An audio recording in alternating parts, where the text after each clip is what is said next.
Allora, torniamo a noi, c'è stata una manifestazione, l'ennesima peraltro, di cui lei faceva cenno, un attimo solo che leggo il messaggio. Capisco che bisogna costruire nuove case perché la popolazione aumenta, ma bisognerebbe farle in luoghi adatti, anche fuori centri abitati, ma con servizi di mobilità molto efficienti, solo così la gente si sposta.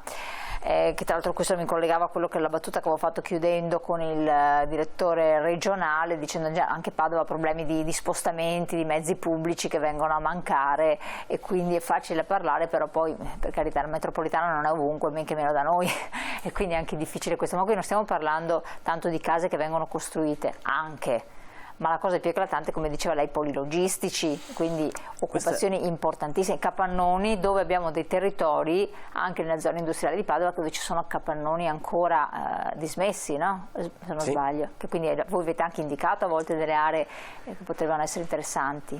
Sì, allora diciamo, dal punto di vista della residenza non è così vero che la popolazione sta aumentando, anzi ci sono stati dei momenti di decrescita. Di certo i piani che avevamo a Padova fino a qualche anno fa avevano delle previsioni di crescita assolutamente fuori, che non confermate dalla realtà, insomma.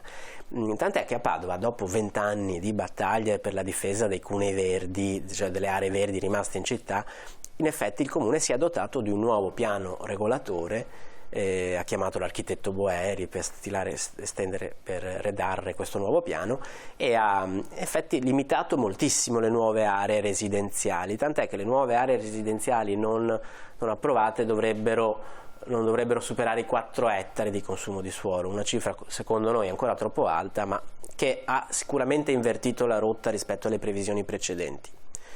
Rimane però un problema se dopo fa tutto questo lavoro per salvaguardare le aree verdi in un solo colpo, approvando una richiesta di lottizzazione di un'area della logistica, sempre nel Comune di Padova, che da sola fa più di 10 ettari di consumo di suolo, ecco che casca un po' il palco, insomma non si riesce, si contiene da una parte ma si aprono, come dire, i cancelli, le gabbie su altri terreni. E stiamo parlando sempre dello stesso comune peraltro, sì, non di comuni diversi. Lo stesso comune, che peraltro è il comune con la percentuale di consumo di suolo più elevata di tutto il Veneto. Assolutamente. Secondo posto abbiamo il comune di Noventa Padovana, pari merito nel Veneto con Spinea, vero? Sì. Quindi siamo delle concentrazioni. E quindi un comune che dovrebbe saper dare dei segnali importanti, ripeto, col piano regolatore li ha dati, col nuovo piano degli interventi firmato appunto dall'architetto Boeri, sicuramente ha dato un segnale di inversione di tendenza, però questa nuova approvazione del progetto della logistica Granzi di Camin sarà sicuramente un banco di prova per vedere dal punto di vista dello stop effettivo al consumo di suolo dove vuole andare questo comune. E come a Padova c'è davvero in molti altri comuni del territorio, indubbiamente. Esiste questa pressione, questa situazione, eccetera. A fronte poi del fatto che magari potranno costruire, faranno quello che dovranno fare, perché l'abbiamo visto da diverse parti, appunto senza stare necessariamente nel territorio del comune di Padova, basta andare anche nella provincia e vediamo di tutto di più, anche nelle aree termali per esempio, che dovrebbero sempre essere aree prospicenti per esempio al Parco Colli, quindi attenzionati in modo particolare, ma a poco vale questa situazione. Poi, qualora si dovessero verificare delle problematiche di carattere ambientale ulteriori, a subire le conseguenze sono come sempre i cittadini o le stesse attività produttive che possono essere compromesse? Beh, indubbiamente, dal punto di vista della qualità della vita, dell'aumento dell'isola di colore e dei cambiamenti climatici, dal punto di vista del rischio idraulico, sono problemi che si ripercuotono su tutta la collettività e anche dei costi economici per far fronte a questi problemi. Ma io dico, nel 2023 non si può prevedere se proprio diventa indispensabile occupare sto suolo perché non ci sono altri spazi, io non so, adesso non sono addetti ai lavori, di costruire in modo compatibile con l'ambiente, prevedendo già prima le alternative, eventuali percorsi che possono fare l'acqua per esempio, perché il problema dell'acqua torna ad essere perché non ce n'è o perché ce n'è troppa tutto in pochissimo tempo, e quindi anche fare questi poli della logistica del tutto compatibili con soprastanti terrazzature verdi, non lo so, in qualche modo. Tante volte ne abbiamo parlato con molti esperti, perché il verde diventa veramente molto importante anche per la temperatura stessa che si può raggiungere nelle torride estati sul territorio, perché più si cementifica più è caldo, e il rapporto recentissimo è che si spende di più in raffrescamento che non in riscaldamento, notizia che è uscita anche questa oggi. Diciamo che ci sono, spesso vengono anche previste delle opere, come dire, di mitigazione ambientale, esatto. però che non hanno mai lo stesso, come dire, valore della prevenzione che ci citavamo prima, e che forse sarebbero molto più efficaci e utili se applicati già al patrimonio edilizio esistente, abbandonato, che non è che brilli in qualità di prestazioni energetiche, di interventi di mitigazione ambientale, di tetti verdi e quant'altro. Quindi forse uno degli strumenti più efficaci sarebbe proprio quello: fermiamo davvero il consumo di nuove aree verdi, visto che siamo il comune e la regione tra le più consumate d'Italia, e questo darà un impulso, una spinta alla rigenerazione dell'esistente, al recupero delle aree abbandonate e dismesse, che può avvenire appunto tramite forme più rispettose e attente dell'ambiente. Anche perché dalle indagini che anche Legambiente a livello nazionale aveva fatto, non è che fare un boschetto a 10 km di distanza compensi il disboscamento o l'occupazione di suolo col cemento in un altro territorio, perché è necessario un verde diffuso. Eh sì, certo, c'è bisogno di reti ecologiche e soprattutto c'è bisogno di salvaguardare quel poco di verde che abbiamo, il più possibile.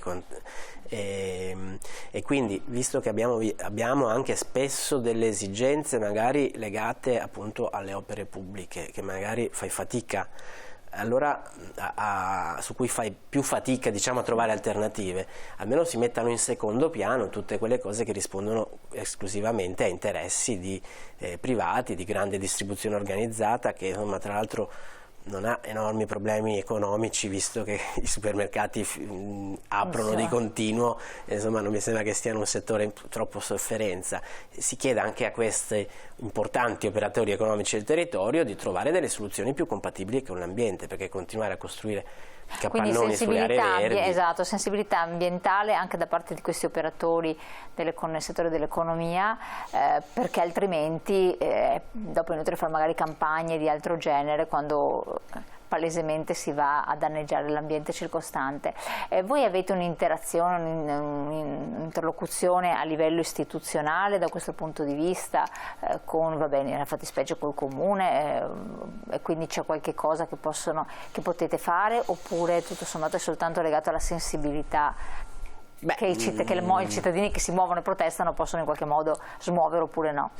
Ci sono varie forme di interlocuzione, facciamo le osservazioni noi, come molte altre associazioni, comitati, ai piani che sono previste per legge, cerchiamo soprattutto di ragionare con i nostri interlocutori politici per trovare soluzioni più compatibili per l'ambiente, e di fare in modo, da un lato, che la cittadinanza sia più sensibile a questo tema, ma ripeto, dal mio punto di vista la cittadinanza è davvero già molto sensibile ai temi ambientali. Forse la politica è essere ancora un po' in ritardo, la politica e purtroppo anche le attività economiche e produttive, che spesso appunto fanno grandi campagne magari di difesa sui temi ambientali, ma dopo in concreto faticano a trovare soluzioni davvero coerenti. Okay, certo. E per quel che riguarda invece l'inquinamento PM10, anche Padova e provincia non siamo messi assolutamente bene, cioè siamo nell'occhio del ciclone. Certo, Padova è considerata una delle città più inquinate d'Europa. Questo dovuto anche appunto alla situazione della pianura padana, che non aiuta, perché le polveri ristagnano e faticano ad andare via, però dovrebbe essere un motivo in più per cercare di essere un po' più bravi nel produrne di meno e di respirarne quindi di meno, visto che i primi a cui fanno male queste polveri siamo noi. Però i mezzi pubblici non ce ne sono. Infatti non ci sono autisti che guidano i mezzi pubblici. Molto importante l'investimento che si sta facendo ad esempio nel Comune di Padova per la realizzazione di un nuovo servizio di trasporto pubblico che sarà attraverso le 8 nuove linee del tram del sistema Smart, che offra un'alternativa. Poi ovviamente non sarà sufficiente, non sarà l'unica cosa da fare. Padova ha una forte vocazione e tradizione sull'uso della bicicletta e crediamo che vada difesa, rilanciata, promossa. Però indubbiamente la realizzazione di un trasporto pubblico efficiente è una soluzione importantissima, e l'investimento che si sta facendo in città in questo senso per noi è molto importante. Quindi c'è qualcosa che si fa almeno da questo punto, perché noi abbiamo notizie, leggiamo tutti i giorni che ci sono un tot di autisti che non si trovano di mezzi pubblici e quindi c'è carenza di personale e di conseguenza molte corse che vengono tagliate o ridotte con della frequenza eccetera, e questo quando i cittadini leggono queste notizie è un po' demotivante il muoversi con mezzi pubblici, soprattutto in certe fasce orarie, no? E quindi uno dice prendo la macchina e pazienza. No, certo, indubbiamente. Dopodiché, appunto, dove il tram, dove un sistema di trasporto pubblico è stato realizzato, funziona e viene utilizzato. Chiaro che se devo prendere l'autobus per rimanere in colonna insieme alle auto e magari con qualche corsa che salta verso gli autisti, quindi bisogna in se qualche posso modo... uso la bicicletta, in alcuni casi non posso.